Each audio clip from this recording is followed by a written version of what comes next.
بعد 7 سنوات من الجفاف الحاد، عرفت بلادنا خلال الموسم الهيدرولوجي الحالي الذي انطلق من فاتح شتنبر 2025 فترة ممطرة تم خلالها تسجيل 145.5 ملم،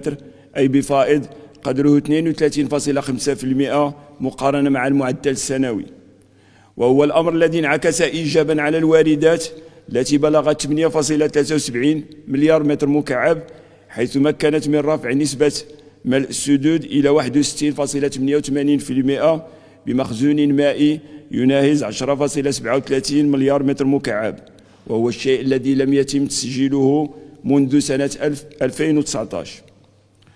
ويمكن اعتبار هذه الواردات قياسية بالنظر لكون 95% منها، أي ما يناهز 8.31 مليار متر مكعب، تم تسجيلها في أقل من شهرين،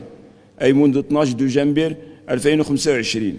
الشيء الذي ساهم في بلوغ مجموعة من السدود مستواها الأقصى، مما يستدعي معه القيام بإفراغات متحكم فيها، وذلك بهدف: أولاً إحداث سعة احتياطية لاحتواء الواردات المتوقعة أو على الأقل جزء منها، وهو ما تم على مستوى سد الوحدة على سبيل المثال. ثانياً الحفاظ على سلامة المنشآت المائية، وفي هذا الإطار تقوم وزارة الجيز والماء بتنسيق مع وكالات الأحواض المائية بمتابعة دقيقة ومكثفة لحالة السدود والمنشآت المائية على مدار اليوم، مع الاستعانة بفرق تقنية ذات خبرة وأطر متخصصة،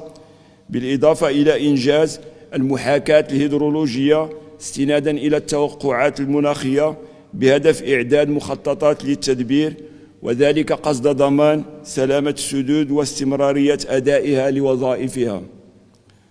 وفيما يخص سد واد المخازن، فقد سجل واردات مائية مهمة بلغت 972.9 مليون متر مكعب خلال الفترة الممتدة من فاتح شتنبر 2025 إلى غاية 4 فبراير 2026،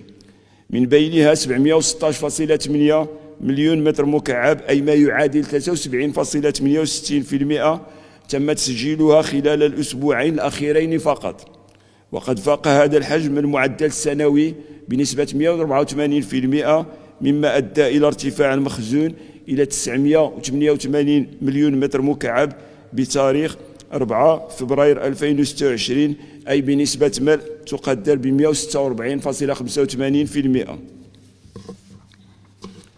أمام هذا الوضع تم الشروع في عمليات التفريغ الوقائي والاستباقي، حيث بلغ الحجم التراكمي المفرغ 372.9 مليون متر مكعب. وتجدر الإشارة إلى أن السد تجاوز سعته الاعتيادية منذ 6 يناير 2026، وتجاوز مستوى المياه بالحقينة ب4 أمتار، المستوى التاريخي المسجل منذ بدء استغلال هذه المنشأة في سنة 1972. وعلى الرغم من ذلك وإلى غاية الساعة لم يتم تسجيل أي اختلالات أو أعراض غير اعتيادية على المنشأة وتجهيزاتها. ونظرا إلى أن التوقعات المناخية تشير إلى استمرار ارتفاع الواردات خلال الأيام المقبلة، يتواصل تعزيز نظام المراقبة التقنية وتكثيف القياس، حيث تم اعتماد فترتين للقياس كل يوم عوض فترة قياس شهرية، مع اللجوء لفرق متخصصة للقيام ببعض مهام المراقبة الدقيقة. وطبقا لهذه التوقعات المناخية، فإنه من المحتمل أن تشهد 7 أيام المقبلة ابتداء من اليوم تطورات مهمة، وعليه قامت مصالح الوزارة بمحاكاة هيدرولوجية دقيقة تعتمد الساعة كوحدة زمنية بدل اليوم، تم من خلالها تحديد ما يلي: أولا الواردات المائية، والذي من المنتظر أن تبلغ حوالي 620 مليون متر مكعب. ثانيا تسجيل وصول حمولة قصوى للسد تبلغ 3163 متر مكعب في الثانية.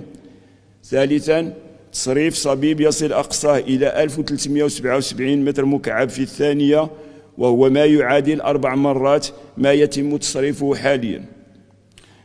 بالإضافة إلى تحديد خرائط للمناطق التي ستعرف فيضانات،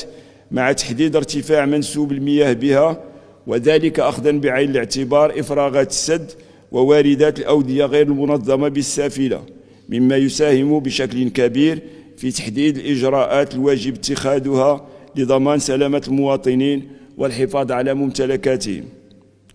وفي ظل هذه الظروف الهيدرومناخية الاستثنائية، تواصل مصالح وزارة التجهيز والماء اتخاذ جميع التدابير اللازمة لضمان سلامة المنشآت المائية واستمرار أداء وظائفها المتمثلة في تنظيم الواردات المائية والحماية من الفيضانات، وذلك بتنسيق تام مع السلطة المحلية وجميع المتدخلين تحت الرعاية السامية لصاحب الجلالة الملك محمد السادس نصره الله وأيده.